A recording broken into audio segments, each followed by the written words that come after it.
Our next lesson is all about solving systems of linear equations by graphing. So here are the steps to solve the systems by graphing. First, solve for x and y-intercept to find two distinct points for each equation. Then after that, we're going to graph both equations on the same coordinate plane. Third one, find the solution to the system as follows. Now, we have conditions here. If we form parallel lines in the system, okay, it has no solution. For coinciding lines, the system has an infinite set of solutions. And for intersecting lines, the coordinate of the point of intersection form the solution of the system. So let us now try to solve for the systems of linear equation by graphing. So first example, we have x plus y equals 3 and x plus y equals negative 2. So we're going to solve the systems of linear equation by graphing. Again, the first step is we're going to get their x and y intercept. Okay, so first let us get the first equation. We have x plus y equals 3. Okay. So first is let us get the x-intercept.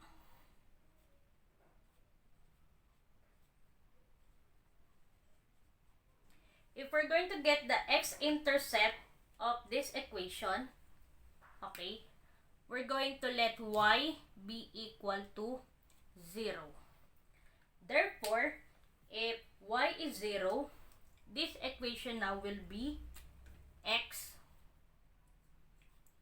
plus, instead of y, it will become 0 equals 3. Therefore, x is equal to 3. Since x now is equal to 3 and y equals 0, therefore our first coordinate will be x is 3, y is 0. So we're going to have 3, 0. Next, after getting the x-intercept of the first equation, we will now get the y-intercept of the second equation. So this time, since we're going to get the y-intercept, we will now set x be equal to 0. So if x now is equal to 0, our equation will be, so instead of x, it will become 0 plus y equals 3. So we have now y equals 3. Therefore, the second coordinate is x is 0, so we have 0, 3. These coordinates, we will use it later in graphing. Okay.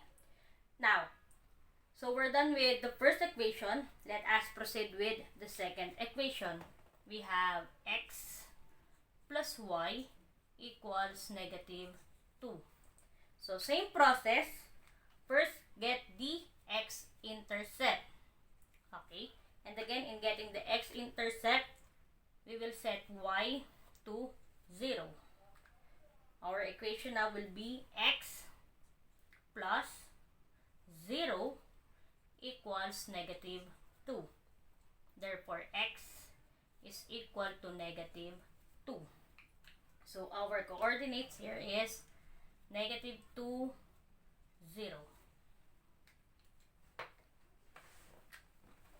Next one, we're going now to solve for y-intercept.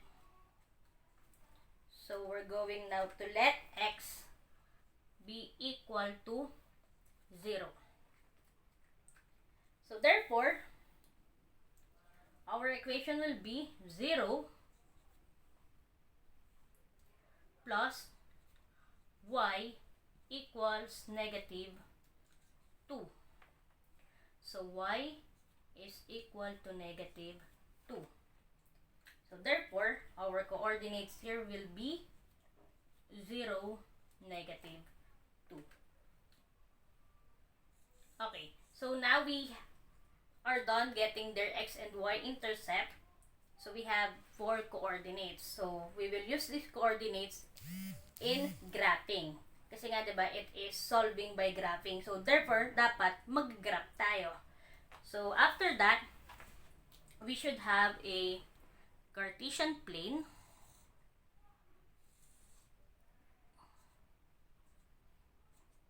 Then of course, we set this is the x-axis, y-axis. So these are the values. So we have here positive 1 up to positive infinity. Here are the negative values, positive values, and negative values. Then after that, we're going to plot the points. So first equation, we have 3, 0. So we're going to plot that. So 3, 0. This is 4, 3, 0. Then next we have 0, 3.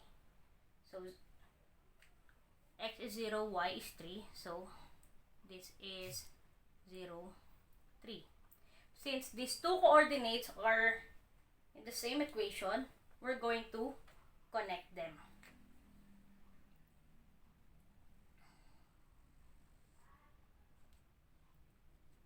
Okay.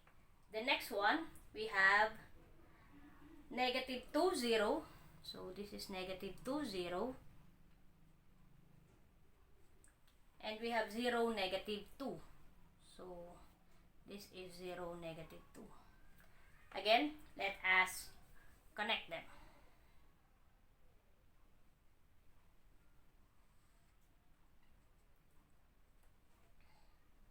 So now, if you notice,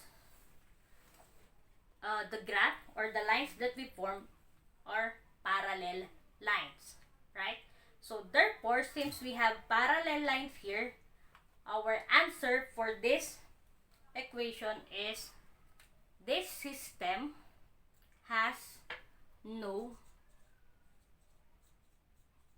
solution. Because next example, we have x plus y equals 4 and x minus y equals 2. So again, we will solve this by graphing. Actually, medyo mahaba talaga yung process sa pag-solve ng equations by graphing kasi kailangan talaga magkaroon kasi muna tayo ng coordinates para meron tayong ma-graph. So, try natin. Again, let us first get the first equation. So, we have x plus y equals 4. Then, after that, we're going to get their x and y intercept. So, x-intercept, we will let y be equal to 0. Therefore, our equation will be x plus y, or rather x plus 0 equals 4. So, x now is equal to 4.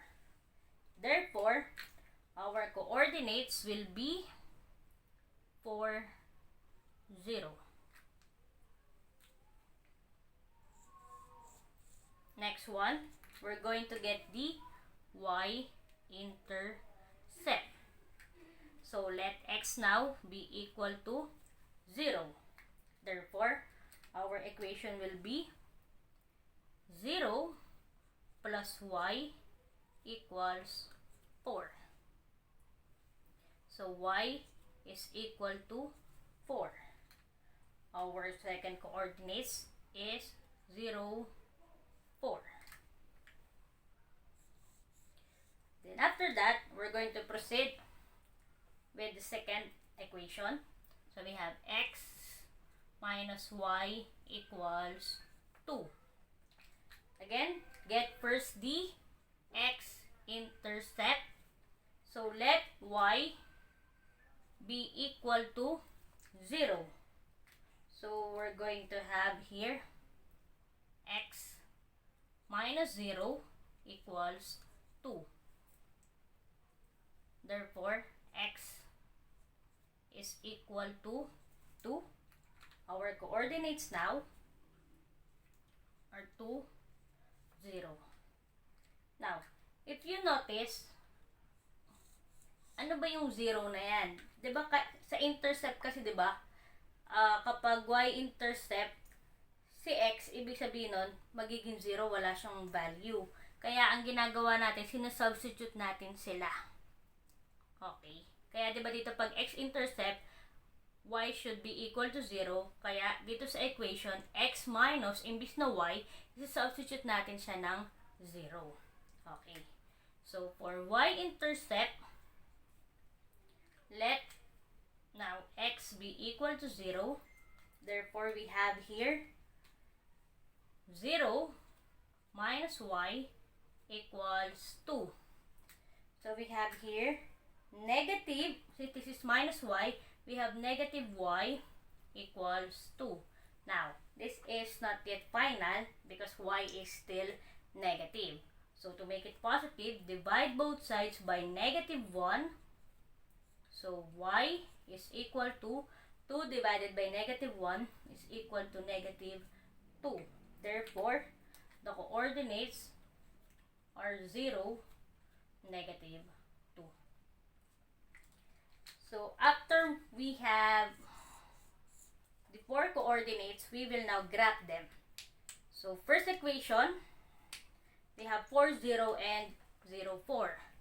So, this is 4, 0, and this is 0, 4. So, we're going to connect them.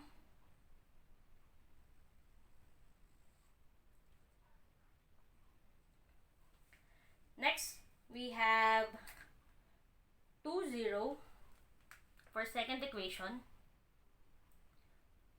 So, this is 2, 0. Then 0, negative 2. This is 0, negative 2. Then again, we're going to connect them.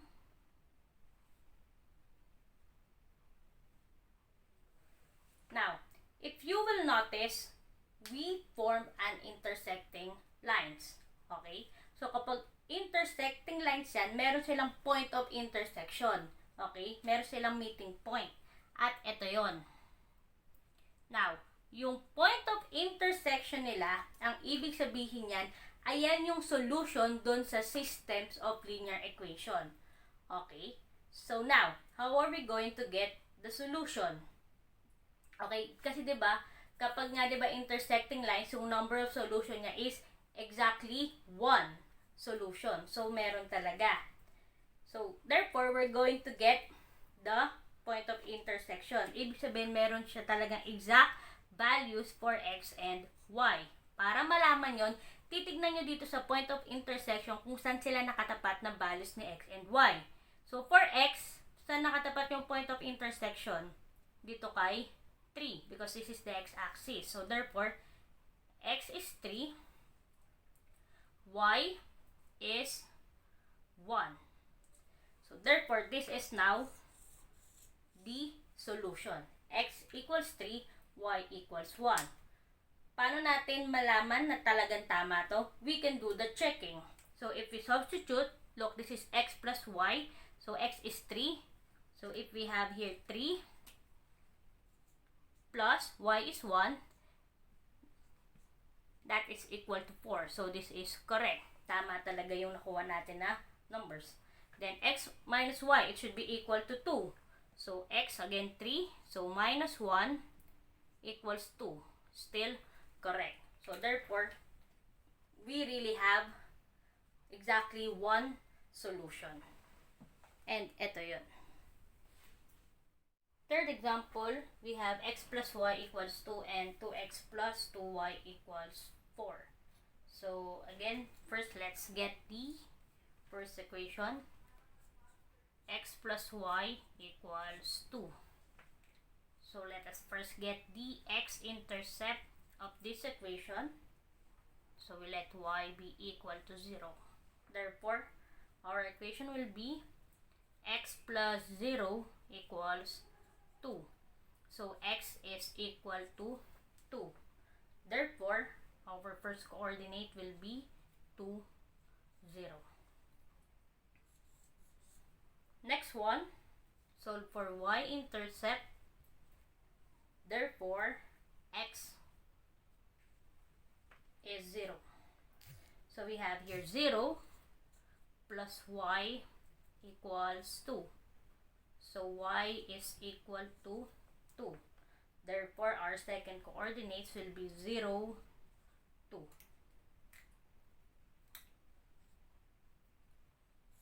Next, second equation, we have 2x plus 2y equals 4.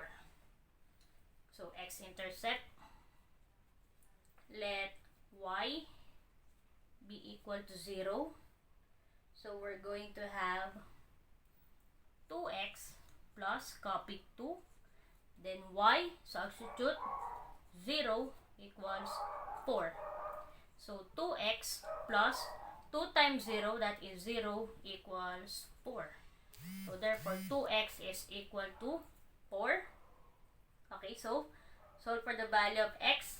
Since x have the numerical coefficient of 2, divide both sides by 2. So therefore x is equal to 2. Therefore our coordinates will be 2, 0.